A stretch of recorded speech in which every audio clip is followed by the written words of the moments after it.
मेरठ का एक खौफनाक हत्याकांड, प्यार, धोखा और अंधविश्वास की सच्ची कहानी। मेरठ उत्तर प्रदेश में 2025 में हुआ एक ऐसा हत्याकांड जिसने पूरे भारत को हिला कर रख दिया।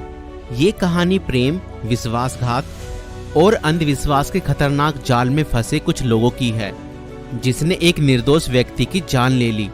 इस केस में प्रेमिका ने अपने प्रेमी के साथ मिलकर अपने पति को मौत के घाट उतार दिया और उसके शव को 15 टुकड़ों में काटकर एक ड्रम में भर दिया और उसके अंदर सीमेंट डाल दिया। मगर चलिए इस कहानी को शुरुआत से देखते हैं। 2016 में मेरठ निवासी सौरभ राजपूत की मुलाकात मुस्कान रस्तोगी से हुई। दोनों के बीच प्रेम हुआ और कुछ सालों बाद उन्होंने शादी कर ली। लेकिन यह शादी सौरभ के परिवार को पसंद नहीं आई, क्योंकि मुस्कान एक अलग जाति से थी। इसके बावजूद दोनों ने अपने रिश्ते को मजबूत बनाए रखा। सौरभ मर्चेंट नेवी में जॉब करते थे और लंदन में पोस्टेड थे। शादी के कुछ समय बाद सौरभ लंदन चले गए, जबकि मुस्कान अपनी बेटी के साथ मेरठ में रहने लगी। इस दौरान उनकी जिंदगी में एक तीसरा व्यक्ति साहिल शुक्ला आया, जो मुस्कान को पहले से ही जानता था। सौरभ के लंदन में रहने के कारण मुस्कान की नजदीकियां साहिल से बढ़ने लगी। साहिल, जो पहले से ही मुस्कान को पसंद करता था, अब खुलकर उसके साथ वक्त बिताने लगा। मुस्कान ने उसे यह यकीन दिला दिया कि वह अपने पति के साथ खुश नहीं है और वह साहिल से सच्चा प्यार करती है। साहिल शुक्ला अंधविश्वासी प्रवृत्ति का था और आत्माओं, तंत्र मंत्र जैसी चीजों में विश्वास करता था। मुस्कान ने इस बात का फायदा उठाते हुए उसके लिए स्नैपचैट पर एक फर्जी अकाउंट बनाया, जिससे वह साहिल शुक्ला की मरी हुई मां के नाम से चैट करती थी। इस फर्जी अकाउंट से वह साहिल को यकीन दिलाने लगी कि उसकी मां की आत्मा मुस्कान को पसंद करती है और चाहती है कि वे दोनों साथ रहें। धीरे धीरे साहिल पूरी तरह से मुस्कान की बातों में फंस गया। मुस्कान ने उसे यह विश्वास दिलाया कि अगर वह उसके पति सौरभ को रास्ते से हटा दे तो वो दोनों एक साथ रह सकते हैं। साहिल अब पूरी तरह से मुस्कान के इशारों पर नाचने लगा था। मुस्कान और साहिल ने मिलकर सौरभ को मारने की साजिश रची। 4 मार्च 2025 को जब सौरभ लंदन से मेरठ अपनी पत्नी और बेटी से मिलने आया, तब मुस्कान ने सौरभ की फेवरेट सब्जी कोफ्तों में बेहोशी की दवाई मिलाकर खिला दी।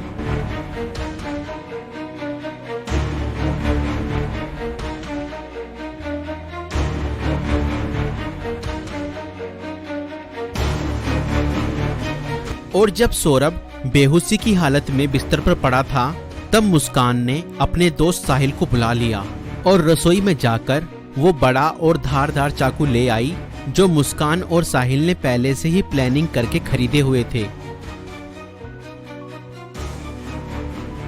और करीब 20 मिनट तक साहिल ने मुस्कान को बताया कि कैसे उसे अपने पति का वध करना है।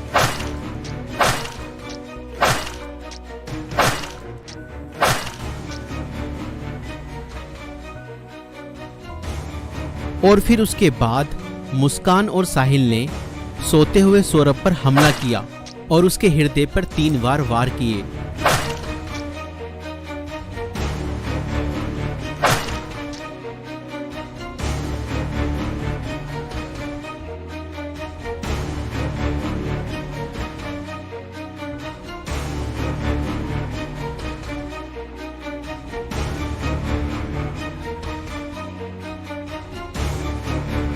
और घर में पड़े कूलर को भी ऑन कर दिया ताकि उसकी आवाज किसी को भी ना सुनाई दे।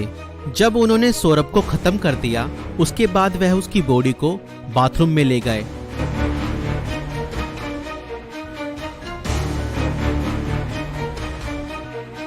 और उसके शरीर को 15 टुकड़ों में बांट दिया।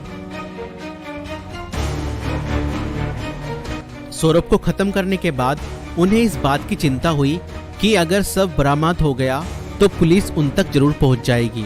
इसलिए उन्होंने सबको ठिकाने लगाने की योजना बनाई और मुस्कान बाजार जाकर एक प्लास्टिक का ड्रम खरीद लाई।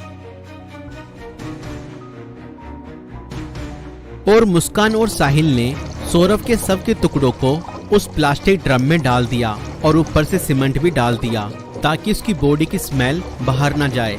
और उसके बाद उन्होंने उस ड्रम को घर के एक कोने में रख दिया। इसके बाद मुस्कान और साहिल ने सौरभ के मोबाइल फोन से उसके सोशल मीडिया अकाउंट को एक्टिव रखा। उन्होंने सौरभ के अकाउंट से हिमाचल प्रदेश की शिमला की तस्वीरें और स्टोरीज पोस्ट की ताकि लोगों को लगे कि वह घूमने गया है। उन्होंने उसकी फैमिली और दोस्तों को यह यकीन दिलाने की कोशिश की कि सौरभ जिंदा है और बाहर यात्रा कर रहा है। इस दौरान मुस्कान और साहिल खुद भी शिमला घूमने चले गए ताकि अगर कोई लोकेशन ट्रैक करे तो किसी को शक ना हो, लेकिन किसी भी अपराधी की तरह वह भी ज्यादा समय तक बच नहीं पाए। सौरभ के परिवार ने जब उससे संपर्क करने की कोशिश की और कोई जवाब नहीं मिला तो उन्हें शक हुआ। परिवार ने मेरठ पुलिस में गुमशुदा की रिपोर्ट दर्ज कराई।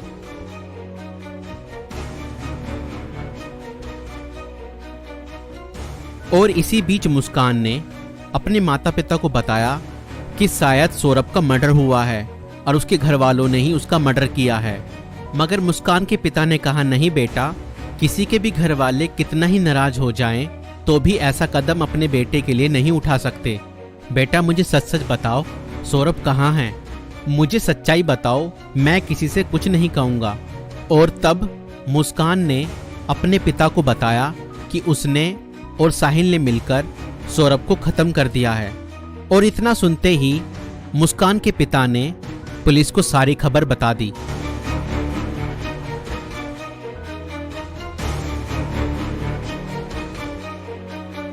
और पुलिस ने तुरंत मुस्कान और साहिल को गिरफ्तार किया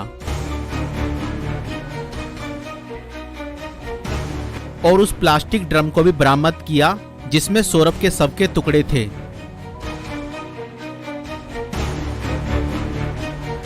उस प्लास्टिक ड्रम को काटा गया और सौरभ के शरीर के टुकड़ों को बरामद किया गया। इस खौफनाक हत्या मिस्ट्री का अंत पुलिस द्वारा हत्यारों की गिरफ्तारी के साथ हुआ। पुलिस ने मुस्कान और साहिल को गिरफ्तार कर लिया। दोनों पर हत्या, साजिश और शव को छुपाने के गंभीर आरोप लगाए गए। दोस्तों, ये घटना हमें यह सिखाती है कि अंधविश्वास का अंजाम बहुत बुरा और भयानक होता है। साहिल ने अपनी मां की आत्मा के नाम पर बनाए गए एक फर्जी अकाउंट पर भरोसा किया और हत्या जैसा अपराध कर दिया। और गलत संबंध और रिश्तों का अंजाम बहुत बुरा ही होता है। मुस्कान ने अपने फायदे के लिए साहिल को मानसिक रूप से कंट्रोल किया और हत्या तक करवा दी। और कानून से कोई नहीं बच सकता, चाहे अपराध कितना भी चालाकी से किया जाए। पुलिस की जांच और सबूतों के आधार पर अपराधी पकड़े ही जाते हैं। इसलिए रिश्ते सोच समझकर बनाएं और जीवन साथी चुनने से पहले सामने वाला मानसिक रूप से कैसा व्यक्ति है यह जानने की कोशिश करें। साथी चुनते समय सूरत पर नहीं, सीरत पर ध्यान दें। इस वीडियो को बनाने का उद्देश्य संसार में बढ़ रही बुराइयों से अवगत कराना है। दोस्तों, आपकी इस वीडियो को लेकर क्या राय है हमें कमेंट्स में जरूर बताएं।